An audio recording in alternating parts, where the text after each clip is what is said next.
Ever wondered how interest rates affect the less fortunate and those on a fixed income such as SSI and SSDI? Well, let's dive right into it. Interest rates, those pesky percentages that determine how much extra we pay back on loans or earn on savings, play a crucial role in our economy. They're like a seesaw. When they're up, borrowing costs more, but our savings work harder. When they're down, it's cheaper to borrow, but our savings don't go as far. Now, when we look at the impact on the less fortunate and those on fixed incomes, it's a bit of a mixed bag. Higher rates can make debt more expensive, but can provide a bit more income from savings. However, many low-income folks don't have the luxury of savings and are often more affected by the cost of borrowing. Recent news from sources like the New York Times and the Federal Reserve have highlighted this issue, so it's clear that these rates have a significant impact. But what can we do about it? Let's dive into the current state of interest rates. Now, if we take a look at what reputable sources like the New York Times and the Federal Reserve are saying, we can see that interest rates are in a bit of a flux. It's a bit like riding a roller coaster, isn't it? One day we're up, the next we're down. The Federal Reserve, the folks who have the power to adjust these rates, are aiming to maintain a safe, flexible, and stable financial system amidst the ebb and flow. They're juggling a lot, from monetary policy implementation to financial stability assessments. Meanwhile, over at Wealth, they're discussing how these changes impact our financial planning. It's a tech-led world, and these rate shifts can mean a lot for our financial futures. Predicting when interest rates will return to decent rates is a bit like trying to predict the weather. It's not an exact science, but with careful observation of market trends and economic indicators, we can make educated guesses. Now that we understand the situation, let's discuss how we can navigate through these challenging times. Surviving on a fixed income can be tough, but it's not impossible. Let's explore some strategies. First up, we have effective budgeting. It might seem basic, but knowing where your money goes each month is crucial. It's all about being mindful of your spending and cutting back where you can. Every penny counts when you're on a fixed income, so make sure you're not spending more than you need to. Next, we have exploring government assistance programs. There's no shame in seeking help when you need it, and there are numerous programs out there designed to assist those living on a fixed income. From food assistance programs to energy cost reductions, these resources can provide a much-needed boost to your budget. Remember, these programs exist for a reason, so don't hesitate to use them if you qualify. These strategies can go a long way in managing your finances, but there's more. Continuing with our survival strategies, here are a few more tips.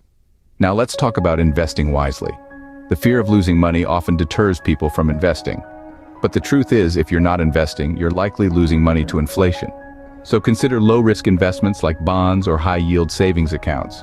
Remember, the goal isn't to become a millionaire overnight, but rather to preserve your purchasing power over time.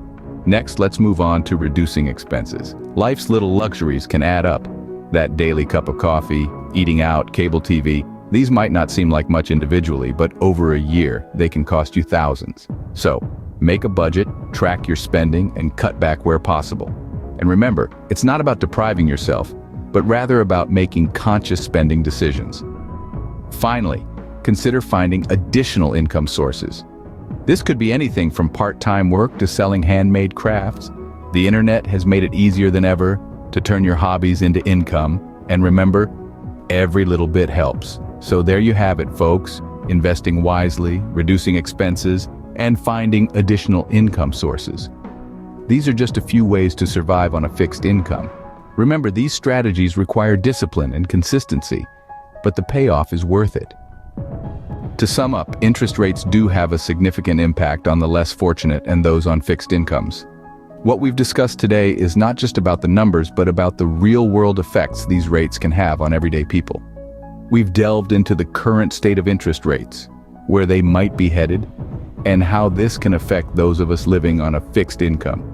We talked about the importance of understanding how interest rates work and how they can influence everything from your grocery bills to your ability to afford necessary medical care. It's not always a sunny outlook, but knowledge is power, and being aware of these factors can help you prepare and adapt to changing economic conditions. Importantly, we've also shared 5 strategies for surviving on a fixed income. Remember, it's about making your money work for you. We talked about budgeting and the importance of tracking your expenses. We touched on the role of savings and how even small amounts can add up over time. We discussed the potential benefits of investing, even on a small scale. We also highlighted the value of seeking professional advice and taking advantage of available resources like those offered by Wealth.com and the Federal Reserve. And lastly, we emphasized the importance of self-care. Financial stress can take a toll on your health, so don't forget to take care of yourself, both physically and mentally. Predicting when interest rates might return to more favorable levels is a tricky business.